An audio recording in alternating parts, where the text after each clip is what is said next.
আমরা অনেক দূরে শুটিং করতে এসেছি। এই যে এই জায়গাটা দেখছেন, এটা অনেক আগে বন্যা হয়েছিল, এখন সব জল চলে গেছে। ওদিকটা বন্যা হয়েছিল।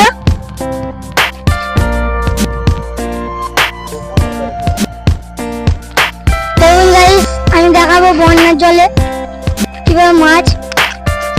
ওই দেখুন ওখানে একটা কি পড়ে আছে,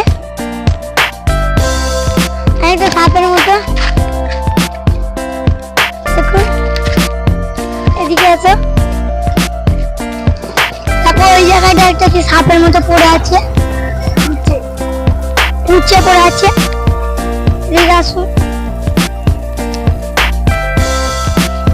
এদিকে দেখুন, মানে যারা জেলেরা মাছ ধরতে আসে, আর দেখুন গালে মাছ ফেলে গেছে। এখানে একটা পুঁটি মাছ আছে, এখানে কত বড় একটা কাঁকড়া। দেখুন গাইস, কত বড় কাঁকড়া। জেলেরাই কিন্তু মাছ ধরতে এসেছে। এগুলো খাওয়ার মাছ নয়, এগুলো পচা।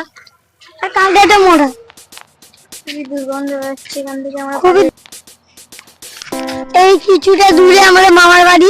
এই কদিন স্কুল ছুটি বলে আমরা মামার বাড়ি বেড়াতে এসেছি। আর মামার বাড়ি থেকে অনেকটা দূরে এই জায়গাটা আমরা শুটিং করতে এসেছি। আমাদের অনেকগুলো ছাড়াও হয়ে গেছে, অবশ্যই দেখবেন আপনারা। পাশে রাস্তা, আর ওদিকে গাড়ি বাড়ি যাচ্ছে, কোনো একটা মোটর ভ্যান। দেখুন হাত তুলবে আমাদের দেখে। ওই যে একটা আসছে, এই যে একটা দূরে একটা বাস আছে, দেখবেন বাস আসছে একটা ওই দূর থেকে। জায়গাটা খুব নিচু, একটু মানে জল হলে ডুবে যায়। ওই যে বাসটা কথা বললাম চলে আসছে, হাত বাড়াচ্ছে। ওই দিকে দেখুন, ওই দেখো একটা ডুবে পড়ে আছে। এইদিকে এতটা নৌকা ফৌকা নাই। আর ওইদিকে কারেন্টের টাওয়ার আছে দেখুন একটা। আর আমাদের মামার বাড়ি কিছুটা মানে অনেকটা দূরে এখান থেকে। ওইখানে একটা পাওয়ার হাউস আছে, ওখান থেকে এই গ্রামটায় কারেন্ট আসে। আর ওই দেখো ওইদিকে একটা পাকা রাস্তা আছে, ট্রাক্টর যাচ্ছে একটা। এগুলো সব চাষিদের ক্ষেত। দেখুন ওই যে দূরে ফসল হয়েছে, দেখুন ওইদিকে।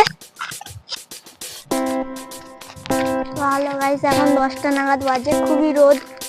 এত রোদের চাপে আমরা আর ভিডিও বানাতে পারছি না। তো এখনকার টাটা, বাই বাই। আর আমাদের চ্যানেলটা অবশ্যই লাইক সাবস্ক্রাইব শেয়ার করবেন। চলো আপনাদের কাছে গাইস দেখবেন চ্যানেলটা বেশি করে, ইউটিউবটা পেয়ে যাই। দেখুন আমরা এই বাইক করে বাইরে যাবো অনেকটা দূরে। সব শর্ট রং এবং সব ভিডিওই আছে। আমাদের চ্যানেলটা বেশি বেশি করে দেখুন, লাইক সাবস্ক্রাইব। আমরা এই কদিন ধরে ফাইটের ভিডিও ছাড়ছি, ওগুলো দেখবেন। তখনকার মতো